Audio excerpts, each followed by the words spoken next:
nya, nya, nya. Ba, Babue, Zimbabwe. The broken Bunsen burner burns so bright. Southeast Asian Peninsula. Hey, Jamie? Yes? I think the only line we need from you today is drivers who switch to Progressive could save big. Cool. I just gotta finish my warm-ups. Foul, throw in the towel. History. Switch to Progressive today. Santa ski slalom in a salmon skin suit. Progressive Casualty Insurance Company and Affiliates. Every gambler knows that the secret to surviving, I don't wanna take advice from fools. you always won every time you placed a bet. That's what I want. Welcome to the OffshoreInsiders.com sports betting simulcast. In previous years, my podcasts and videos have really been based on the old-fashioned days where I did the score phone, so it was really by myself, where I would do, maybe 3 to 7 to 10-minute monologues and do the previews. But quite frankly, especially with the positive SCOTUS ruling, want to do a lot more guest-oriented ones. And speaking of the score phones, that elderly gentleman here on the split screen is someone I've known since the score phone days. I've known him for 30 years, long before these inner tubes existed, long before there was an OffshoreInsiders.com. Like I said, when I met him about 35 years ago, he was only in his mid-50s, and I worked with him on the score phones, the Dial Sports score phones, then the free scoreboard. Well, no, I'm sorry, then the free score phones, which were your city's affiliated score phones, where you didn't have to pay that $900 charge, and then the old free scoreboard days.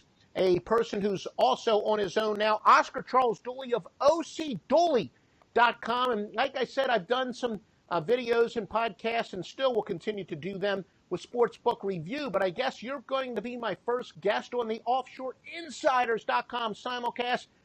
Oscar Charles Dooley, how does it feel to be part of history?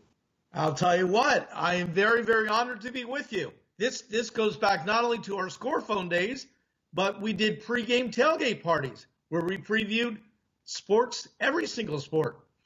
And Oscar is correct. In fact, really, the videos and podcasts I do are based on those tailgate party reports. So Oscar and I, we were the co-founders of that. But now we're finally, many years later, bringing it to YouTube and Periscope and podcasts and all that good stuff. By the way, Oscar and I, we're going to preview the SEC from a sports betting standpoint. This is brought to you by MyBookie.ag. Use the promo code Duffy for the maximum sign-up bonus. You will get a 50% sign-up bonus if you use the promo code Duffy. Most importantly, you will get paid on time every single solitary time within 48 hours. They're one of the top sports books in the world. Well, Oscar, if we're going to do a preview of the SEC, of course, you always have to start with Alabama. They are plus 115 to win the SEC title. Of course, the big story there is with Ty Tagovailoa. He is the probable starting quarterback. Jalen Hurts, they wouldn't lose at Alabama. The only problem is he was slowed down a little bit by Georgia, of course, in the first half of that national championship game. Then Nick Saban made the change with Tagovailoa at the half. Clearly, he's the much more athletic quarterback. There's still, I think, as one of your favorite words, going to be a de facto quarterback battle. I don't think the Alabama quarterback position has been decided yet, but they've got two great options. Clearly, though, the young Hawaiian who's been compared to Marcus Mariota, his fellow Hawaiian, is the more athletic. He's got the upside, but with Jalen Hurts, he's got that enormous strength, and we know that Nick Saban hates facing those up-tempo teams that are becoming more and more commonplace even in the old SEC. Of course, the best way to really battle those high-powered offenses is to keep them off of the field, and with the enormous strength of Jalen Hurts, who can keep plays alive with that brute strength, he was great at that. But, obviously with Tagovailoa with the much more upside, he's got a deep group of wide receivers. Of course, Alabama being deep, that's almost, a redundant there, but Devontae Smith, Henry Huggs, Jerry Jeudy, running back Damian Harris does return for his senior year. They did lose Scarborough, but, he's got, Harris has 2,197 yards rushing, 14 touchdowns in 3 seasons. About half of his yards and 11 of his touchdowns were last year. Oscar, is there any reason why Alabama should not be the favorite to win the SEC? Absolutely not. They've won 5 titles in 9 seasons. They have the depth. They have the best recruiting. It's going to be interesting because you are starting to see some Nick Saban proteges coming into the SEC, which we will deal with later in this podcast. But I see absolutely no reason not to favor Alabama, even though it is going to be interesting. One of his proteges, Kirby Smart, very, very solid recruiting class. And obviously, Alabama met Georgia in the title game last year. I would agree with you, Oscar, that Kirby Smart, it used to be that Alabama was the poster child of they don't rebuild, they reload. But you got Clemson, or as you like to call them, Clemson, and, of course, Kirby Smart at Georgia.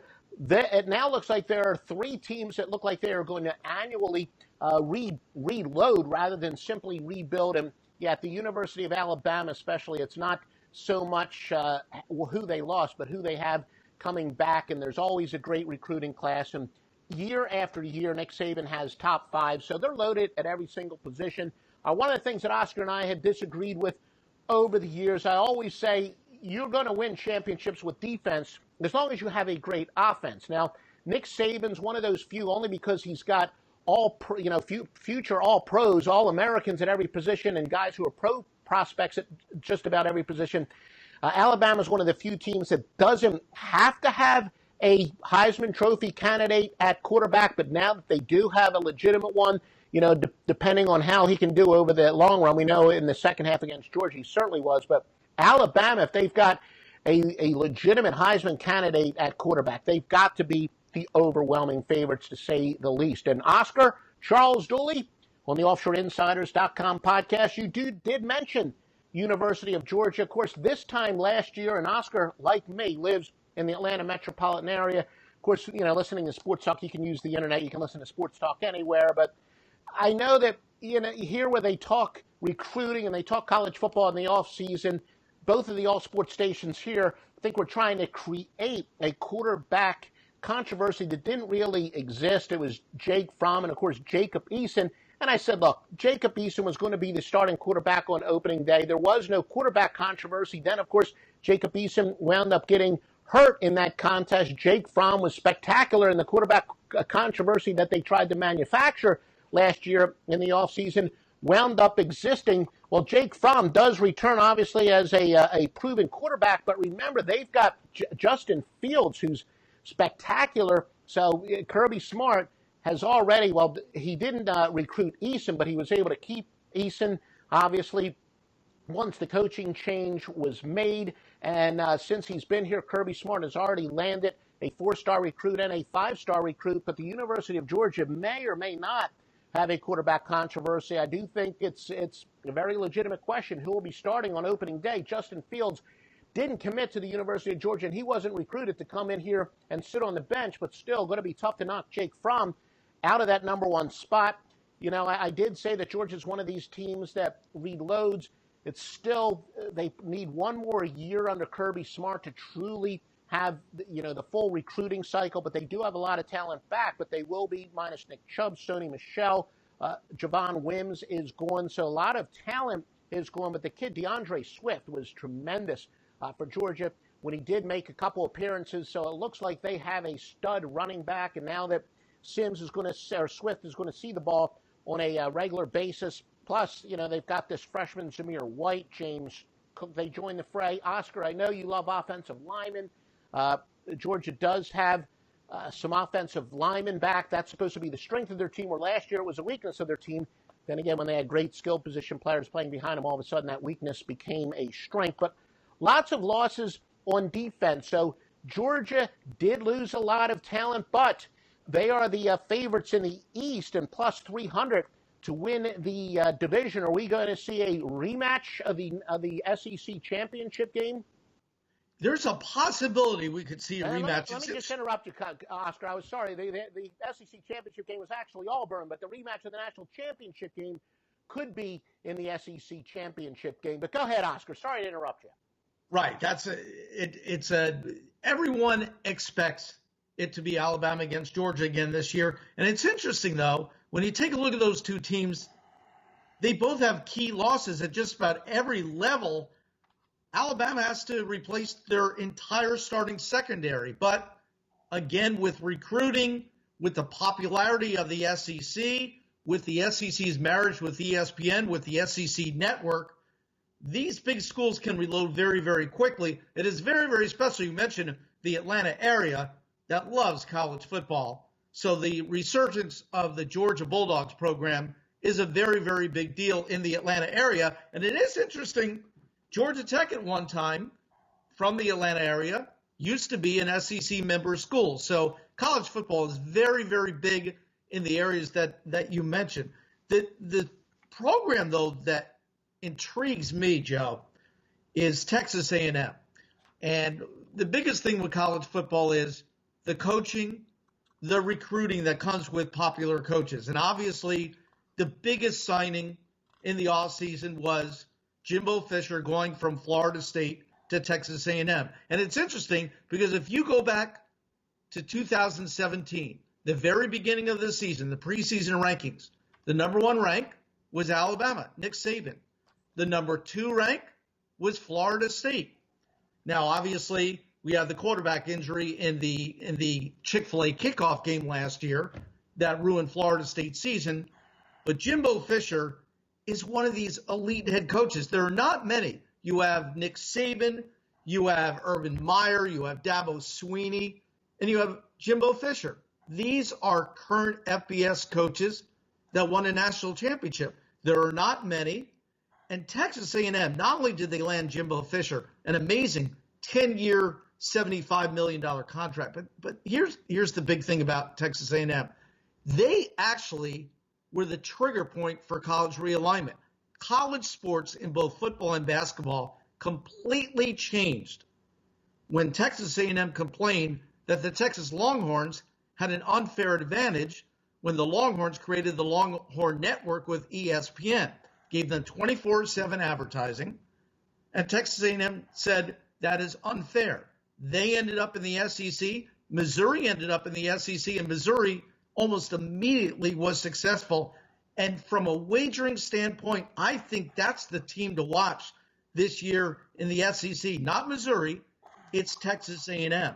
And I like to talk about coaching a lot. Not only did Texas A&M land Jimbo Fisher, but they also hired a defensive coordinator away from Notre Dame.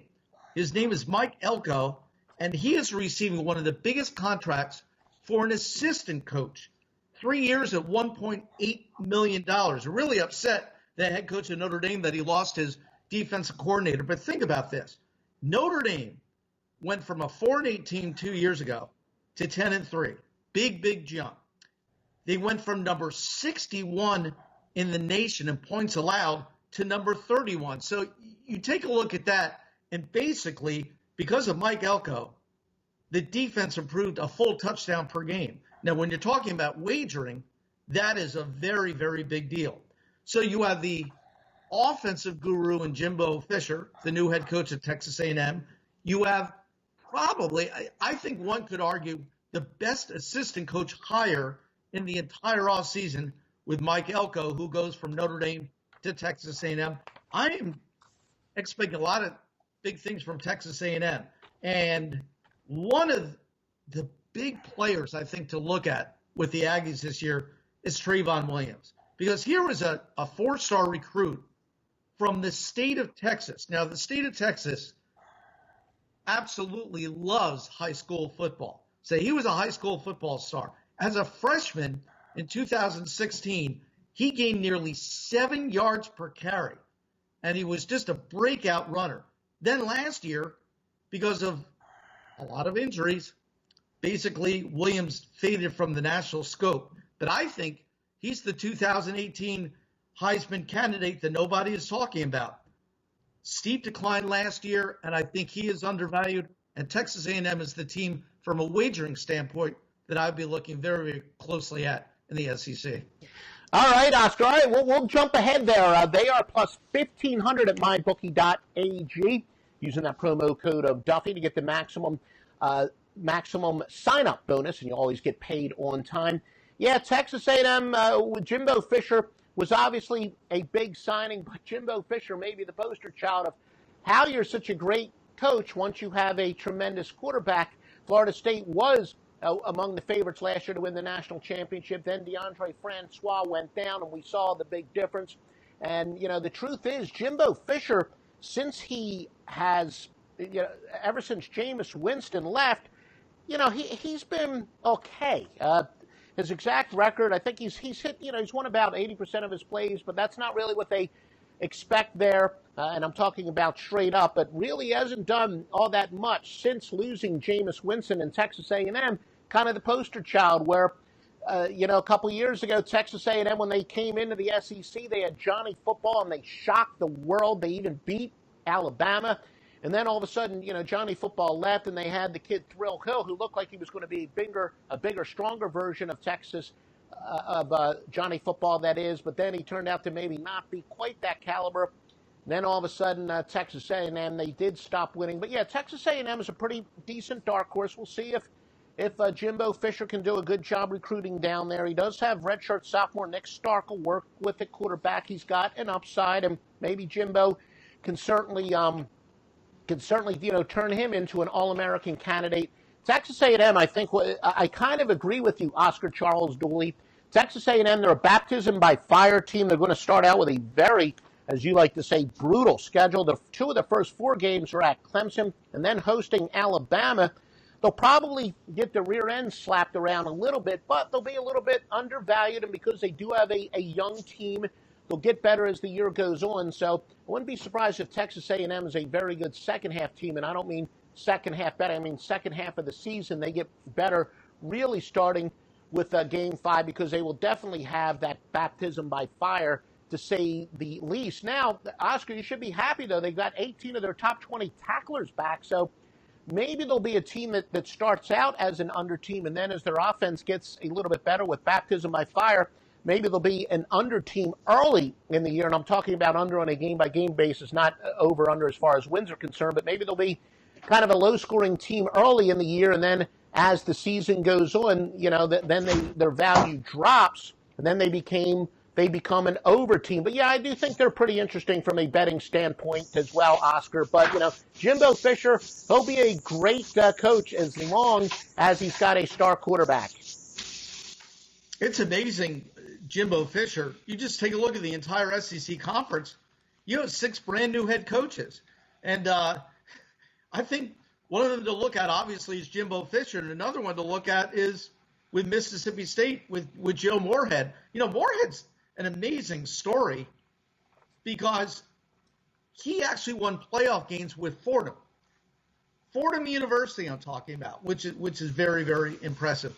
But in 2 years, he turned a pedestrian Penn State offense into a juggernaut. And he obviously is the brand new coach of Mississippi State. Mississippi State was already a quality program. They had a quality head coach in Dan Mullen. Mullen obviously has gone to Florida now. But you look at Mississippi State, you've got 16 returning starters, including 2 of the SEC's top defensive linemen. Now, Joe, I know you're making a face where I'm talking about defense, but when Mississippi State, Dan Mullen had a great offense there. But when you have 2 of the SEC's top defensive linemen returning, and you have a head coach that I would like to call adaptable, that makes me look at Mississippi State as another sleeper team that probably will adapt very, very quickly to a coaching change. All right, Oscar. Now I'm just wondering what's there for lunch. What are you making me there for lunch in the background? We're gonna touch on the other teams, Oscar, Mississippi State. So let's not get too far ahead of ourselves. But yeah, I'm sorry, Auburn. I very, very, very briefly dissed you before I corrected myself. Of course, it was Auburn that was in the SEC championship game last year. They beat Georgia very soundly during the regular season, but then Georgia got the revenge, of course, in the SEC championship game. They are plus 700 at mybookie.ag. And, they do have Jarrett Stidham, who a tremendous transfer from Baylor. He loves to throw the ball. With Ryan Davis, they have among the better pass-catching duos in the nation, but they did lose a lot of talent. Running back Carrion Johnson, a heck of a running back, is going. 4 offensive linemen going. Now, of course, the truth is, last year, they really struggled to run other than with Kerryon Johnson. So their offensive line wasn't necessarily, one of the better in the SEC, other than when they were handing the ball off to Kerryon Johnson. Still, though, they are going to have a lot of new talent there on the offensive line. Auburn, look, I think Auburn's going to be one-dimensional. They're probably a team that's going to live or die off of their pass catch. One of the better pass catch combos in the entire country. I think they're probably going to be predictably unpredictable. If Auburn looks awful one game, I can see them bouncing back and looking good another game. I think Auburn might be one of the, I'm not really a big live bettor, but I think Auburn might be one of those teams you want to keep on in live betting, that when they're they got a big lead, maybe bet against them in the live betting, and when they're trailing, maybe bet with them, because I can see that Auburn is going to, at one point, they're going to look like a true contender, and then at another game they're going to look awful. I'm not a big fan of being one-dimensional in the SEC. That being said, they should be able to score a lot of points in the air, and probably, if anything, they're going to have a lot of high totals early in the season, Mr. Dooley. Oh, absolutely, especially with that head coach Gus Malzahn. I'll tell you something very interesting with Auburn. They had both Alabama and Georgia at home last year. This year, they have them both on the road. So that may change, in my mind, Auburn's overall record. It may be a little bit skewed this year. I would expect Auburn to do very, very well out of the gate, though. We're talking Oscar Dooley, OC Dooley of OCDooley.com, the offshoreinsiders.com simulcast, and we are previewing the SEC. Well, Oscar, I know you're always in such a hurry to talk about Moorhead, and you want to talk about Mississippi State with their coach, Moorhead, probably your all-time favorite coach. 16 starters returning from a 9-4 team, led by quarterback Nick Fitzgerald. Certainly, a heck of a player, one of the better quarterbacks in the SEC. Stud defensive lineman Jeffrey Simmons and Monte Sweat. They're very good on defense on the interior. Very strong front seven. They are plus 10,000 to win the SEC at mybookie.ag. You already pretty much touched on them, but yeah, they're definitely star-oriented, and yeah, with Joe Moorhead, we'll see these new coaches. Usually, there's a certain element of surprise. From a scouting standpoint, when you're looking at game film, it's a lot easier at looking at game film from a coach who's back with his team. So maybe he could catch some teams off guard a little bit earlier on in the year, and if Nick Fitzgerald can stay healthy, they're a team that's going to pull off an upset or two. I think Mississippi State is the team in the state of Mississippi to look at, and they have a totally different situation than the Ole Miss Rebels, because the Ole Miss Rebels basically have been under NCAA investigation for 6 years. The NCAA has been on their campus for 6 years. They've been very, very defensive. This goes back to the days when Hugh Freeze was their head coach. Actually, you know what? Hugh Freeze, I was actually alluding to Houston Nutt. It goes back to the days when Houston Nutt was the head coach. But Hugh Freeze's downfall at Mississippi, he was an outstanding head coach. And obviously off the field factors were his downfall. But if you're looking at the two teams in Mississippi, definitely Mississippi State is the team to look at. Well, clearly Hugh Freeze, like you, was a little bit too interested in Moorhead, but that's another story altogether. And I just hope that ESPN doesn't cause his death. Florida, plus 1,200. Dan Mullen is, of course, the new head coach there.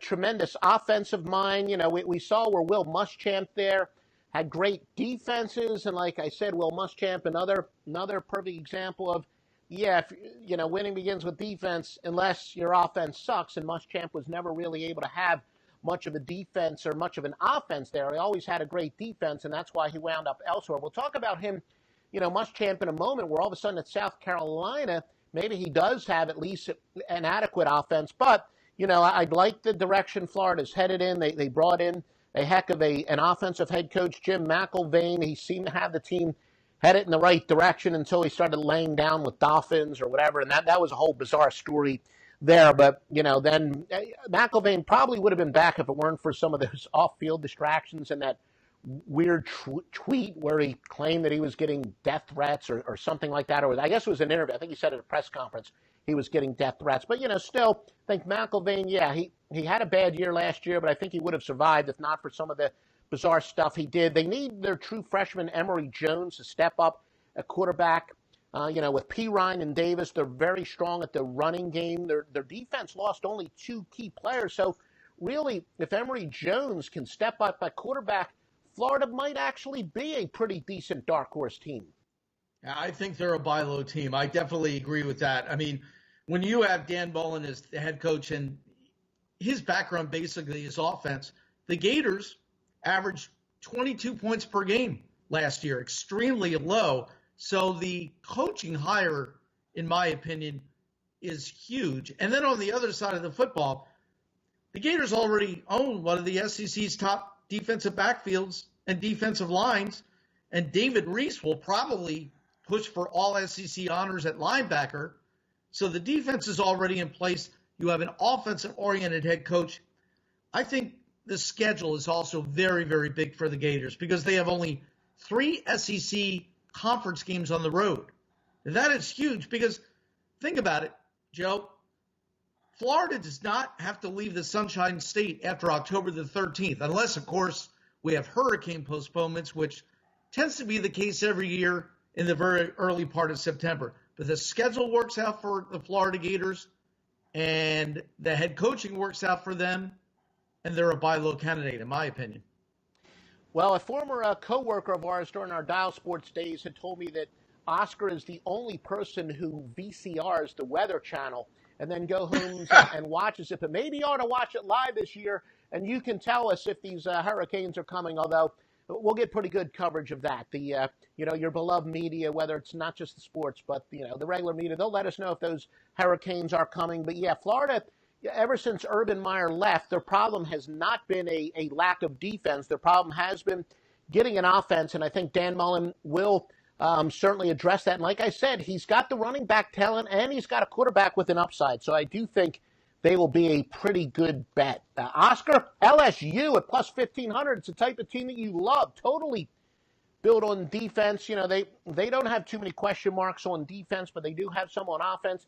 I think this is going to be one of those teams that, their defense is going to spend a lot of time on the field. If there's a trend to look for, maybe LSU will be pretty good at the beginning of the year. The defense can keep them in the games, and I just think that defense is going to get worn down. And you talk about looking at the weather, especially here, the heat here in the deep south, and especially in the swamp down there in Baton Rouge. So I just think that LSU's defense is going to spend so much time on the field that they're probably going to be one of the better defenses early in the year, wear down as the year goes on. So, maybe, going with the big underdog and under early in the year and perhaps the over and, fading LSU, especially if LSU covers as an underdog early in the year and they look like they're a very competitive team, that maybe they will become a little bit overvalued. I think, maybe the over late in the season. But look, Oscar, this is the type of team you love. These teams that are definitely going to win or, they're going to live or die with their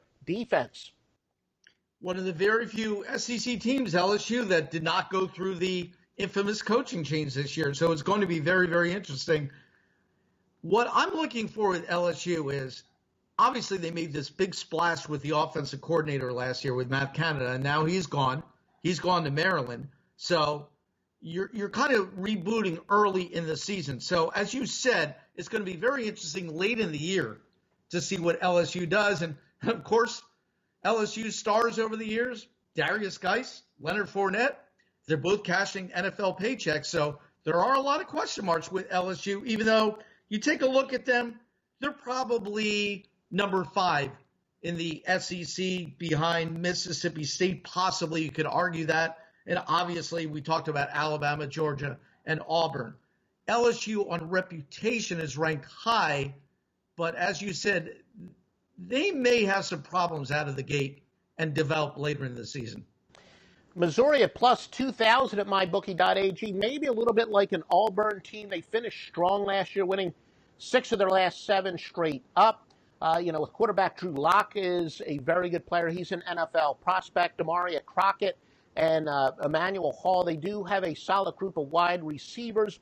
Do they have the balance to, be a dark horse candidate? I don't think so, but they're probably another one of those teams that I like to call predictably unpredictable. If they look really good one week, they look impressive one week, and then they're a big favorite the next week, maybe fade them. Then if they look terrible one week and they're playing a quality team where they're an underdog, maybe go with them. I do think Missouri's a team, the way they're built, they're going to win some games that they should lose, but I think they're going to lose some games that they should win because, they, as I said, they've got a pretty good passing game, but they don't have a lot of balance.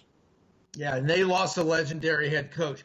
And we talked before, when I was talking about Texas A&M, how Missouri came into the SEC and were gangbusters. So obviously Missouri can have a recruiting edge, but they do not have the same coaching as in prior years. What Missouri season is going to come down to is defense because they allowed on average 32 points per game. Drew Lock led all of college football, I believe, with 44 touchdown passes. So obviously they can score, but can they improve on allowing opposing teams to score 32 points per game? And that probably has Missouri, arguably, if you take a look at all the teams in the nation, just barely in the top 50. All right, South Carolina, Will Muschamp, as I said, he's one of these guys who maybe was better as a coordinator than a head coach, but now that this could be his breakout year.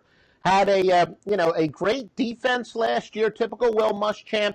Offense was a little bit better. It was 9-4, which, look, whether it's the SEC East or the SEC West, that's still fairly impressive. He's got all his skill position players back, so a rare chance where Will Muschamp is going to have a pretty good offense. I know down there in Florida they had it was a left-handed quarterback, was the athlete, and wound up getting kicked off of the team and wound up at one of your favorite Louisiana schools, as you would like to say. But, he had the athletic quarterback there for a while. Then he had some off-the-field problems. But Muschamp's never really had much of an offense down there. But now, as a head coach, whether it was at South Carolina or Florida, but now, maybe he does. They're down 2 starters from a line that was porous, but the guys returning, kind of that baptism by fire, so hopefully their offensive line will be a little bit better. They're going to be losing a bunch of bodies on defense with 7 contributors going, so this is maybe, a little bit different where Will Muschamp in the past has had some great defenses and so-so offenses, but now, a case where Muschamp, maybe the strength of his team is on offense, so at times, sometimes the lines and the totals can be based more on reputation. So maybe South Carolina early in the year is going to have pretty good value as an over where they've been involved in their share of low-scoring games. But maybe, some totals will be artificially low to start out the season. I'll tell you what, Joe, I like South Carolina to go over the wins total for the season, over 7 wins. And I believe their over-under last year was 5.5 wins. And you talked a lot about Will Muschamp. I mean, look at what he had to deal with in South Carolina because Steve Spurrier pretty much left that program in shambles. And in a very, very brief period of time, South Carolina has been lifted. There are 2 key players that I'm going to be looking at with South Carolina this year that got hurt very early in 2017. And as I always like to talk about, overvalued and undervalued teams, players, coaches. Well, take a look at the star wide receiver and special teams player from South Carolina, Deebo Samuel. He scored 5 touchdowns in the initial pair of games.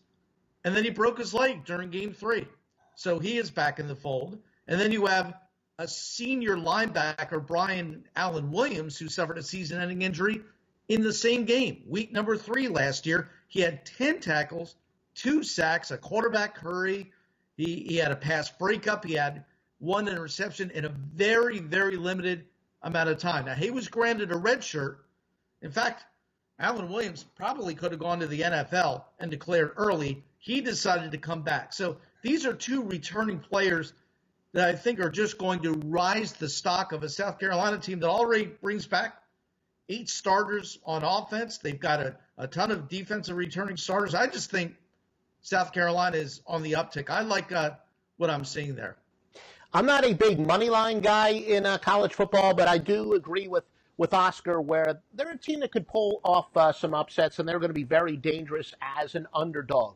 You're on the OffshoreInsiders.com simulcast with Oscar Charles Dooley of OCDooley.com is my special guest, brought to you by MyBookie.ag. Please use that promo code Duffy, DUFFY.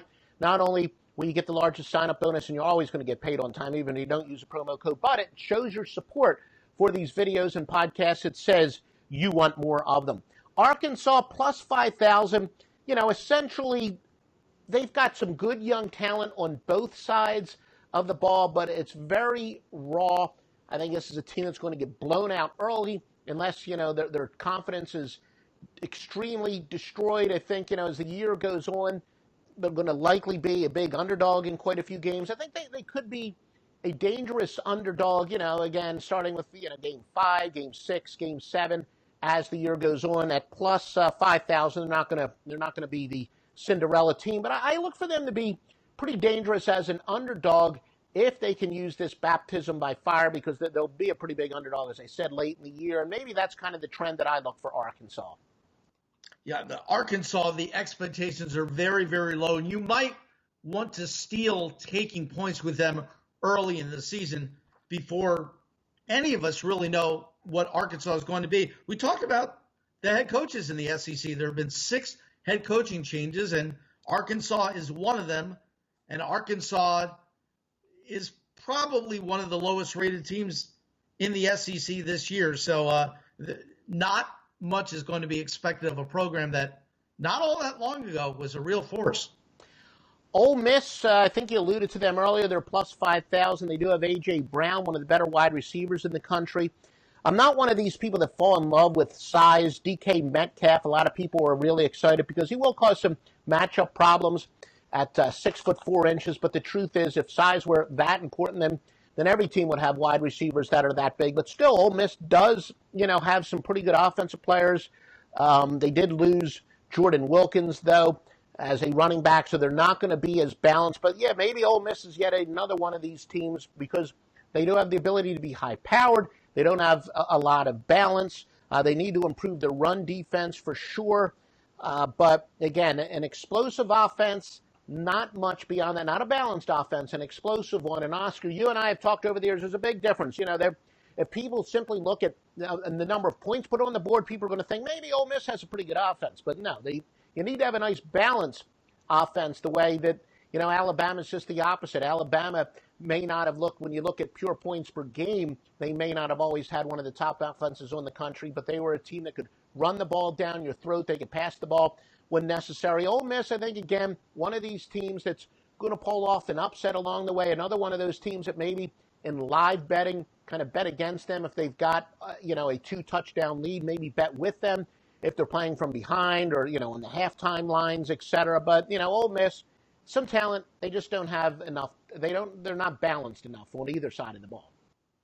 Yeah, and it's a very tough situation with Ole Miss as well. I talked earlier, that school has been under investigation from the NCAA for pretty much the last 6 years, and then they lose a stud head coach in Hugh Freeze, which it's just going to take a long time to recover from that. Now, the interesting thing with the Rebels is there's no bowl game. They're ineligible for a bowl. So, and you also, as you alluded to, Joe, they have a quarterback that transferred to Michigan. So they're pretty much starting over. They do have a decent offensive line. Non-conference, this is where this team is going to have to win early because they face Texas Tech, Southern Illinois, Kent State, and Louisiana Monroe. I had to throw in Louisiana. I had to do that, Joe. 3 other non-conference games are winnable. So to gain confidence, they have to win those non-conference games, in my opinion. The very interesting thing about Mississippi is, with the Rebels, even though they are not eligible for a bowl game, even though they lost their stud head coach, if you look at the preseason rankings, they're pretty close to Texas A&M, the team that I'm already excited about because of the coaches that I mentioned earlier. Texas A&M is probably a top 25 ranked school. Behind them in the standings is Ole Miss. They're right around where Missouri is. So Ole Miss could be a little bit of a sleeper, even though I do not expect much from them. And I should probably explain our little inside joke. As I said, Oscar and I had worked together a long time on the score phones. We used to like to give him a hard time about the way he would say certain names or the way he would pronounce them. Louisiana was one of them, where he'd say Louisiana, of course, Oregon, and, the Hall of Famer, John Smalls. But, so those of you who are wondering about the inside joke, figured I'd at least explain it to them. I'm glad you explained that. Best dark horse, Oscar, Tennessee. And I know, you've got some, connections there at the University of Tennessee. Rocky Top. Used to like some Rocky Top gamblers. But, look, Tennessee, they used to, obviously, they were underachieving for years. A lot of people thought that they would be a contender and they would win the championship of life, but they couldn't win any SEC championships. Now Jeremy Pruitt comes in. He's going to take advantage of some recruiting classes before him, and I would always, so let me say it right, Butch Jones. I'd always confuse him, and a couple other people. I'd always confuse Butch Jones and Butch Davis. Not confuse them, but say their names interchangeably. But Tennessee had some good recruiting years, but they definitely came up short. Now you got Jeremy Pruitt coming in, a guy who takes over for a team that underachieved. They're going to have a good quarterback battle there. You talked about transfers. Keller Chris was one of these fifth-year seniors, like me, very intelligent. Can transfer, if you graduate and you transfer to a school that has your degree and your other school didn't, you don't have to sit out the year. So Keller Chris is really a great transfer. But this guy, Jared Garantano, showed some ability as well. So I think they have two legitimate SEC quarterbacks, and they're going to have, a very interesting competition there. If anything, maybe you could go with the two-headed monster. I think there's too much inductive reasoning rather than deductive reasoning. I've heard people say, if you've got two quarterbacks, you got no quarterbacks. No, the reason that is, too often when you have quarterback competitions, it's because you have no clear-cut winner. But if you've got two, pretty talented guys that are quarterbacks and you can use them interchangeably, all of a sudden, you can use that to your advantage. So Tennessee at plus 5,000, I do think if you want to do a long shot, those of you who have watched my videos over the years at offshoreinsiders.com and have been clients of mine at offshoreinsiders.com, I don't like to make the long range, the futures bets, because I want to make week-to-week adjustments. But I do think if you want to just plop down some lunch money, $100 on Tennessee at plus 5,000, probably a pretty good long shot bet. Now, they do have a very tough schedule, including a non-conference opener with West Virginia, but keep in mind, that's not going to hurt them in the SEC standings, so you might argue that's good. They're going to get tested early. They'll probably be a better team after playing their regional rivals at West Virginia. And, I guess I'll use that term one more time, maybe at least one more time, baptism by fire, that Tennessee could enter the SEC schedule a little bit more tested than some of the other teams. So they're probably my best dark horse, Tennessee, Oscar.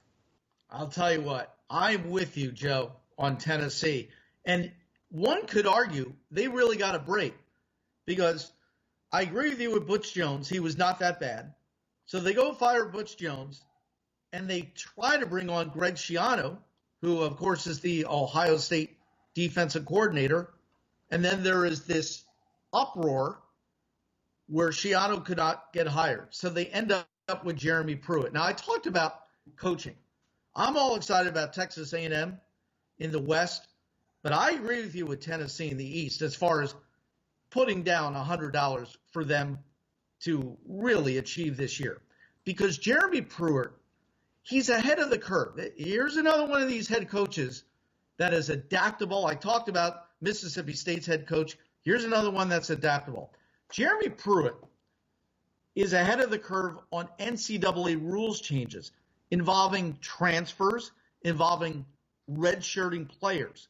So this guy is very, very smart. He is going to bring on a lot of talent. In fact, Tennessee just landed an offensive line transfer, Brandon Kennedy, from Alabama. They stole an offensive lineman from Alabama. So I'm with you, Joe. I think Tennessee is on the uptick, and I think they're a real sleeper.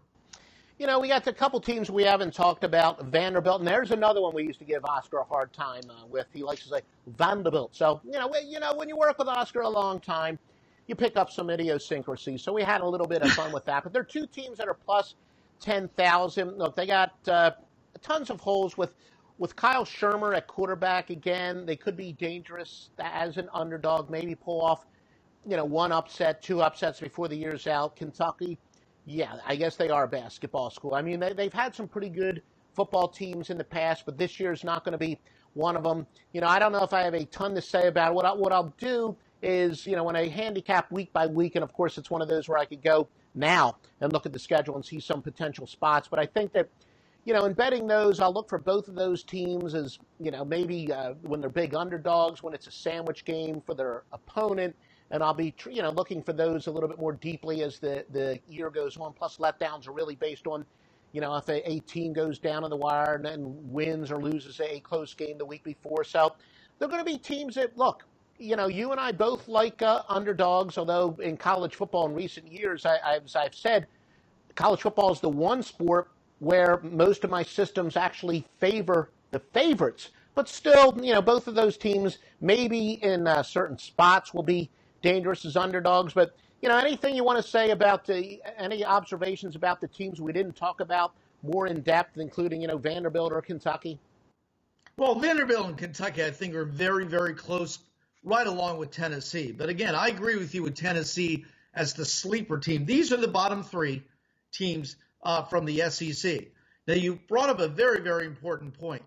When you handicap teams like Kentucky and Vanderbilt, you have to take it week by week because there is so much that we do not know about these teams. And what I like to do is look at last-second offshore line moves. I like to look at what the head coaches are saying, what the players are saying, looking for motivation. And Joe, you and I have always agreed on intangible factors, not only raw statistics for games, but intangible factors that will give one side or another side an edge. And sometimes you do not find out about these until less than a week before kickoff. So teams like Kentucky and Vanderbilt are very, very tough to handicap from the outset.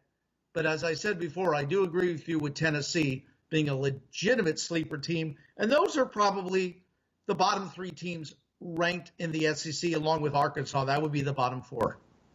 All righty, Oscar. Well, great job today. Why don't you tell people what they can get at ocdooley.com? Well, what you can get at ocdooley.com is long-term profit, because I've been doing this a long time, as Joe has said. In fact, Joe and I have worked together for a long, long time. I've been handicapping every single day since 1991. I really started in 1981. And to last a long time in this business, you have to achieve long-term profit. This is not something where you're going to make a fortune on the short term. So at ocdooley.com, my goal is, no matter what the sport, is long-term profitability and also hard work. I figure the harder you work, the luckier you get. And sometimes in sports wagering, you have to get lucky with last-second developments. We've seen some bizarre endings in football over the years, and it's attention to detail. And that's what you get at ocdooley.com. You get in-depth analysis on each and every game. You get last-second information, because I do not release plays early. And you will find some of the analysis at the website at ocdooley.com. You'll find out what I am thinking about when I go into wagering by just reading some of the analysis segments at ocdooley.com.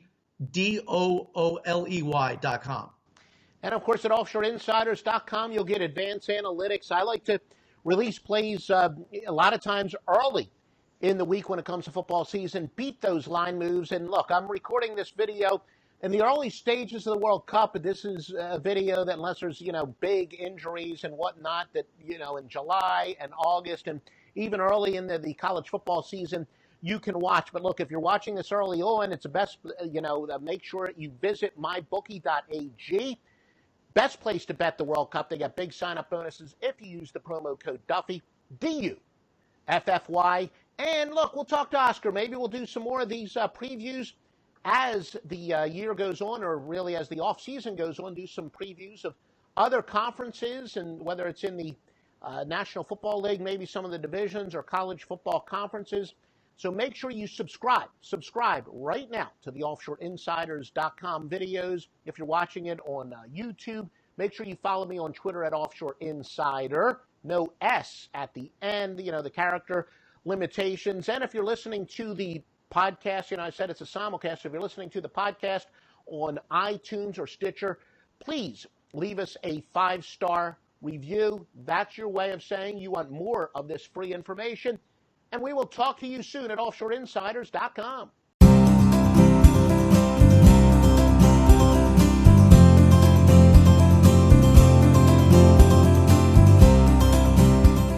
If you're struggling with a drug or alcohol addiction, now is the time to take action and get professional help.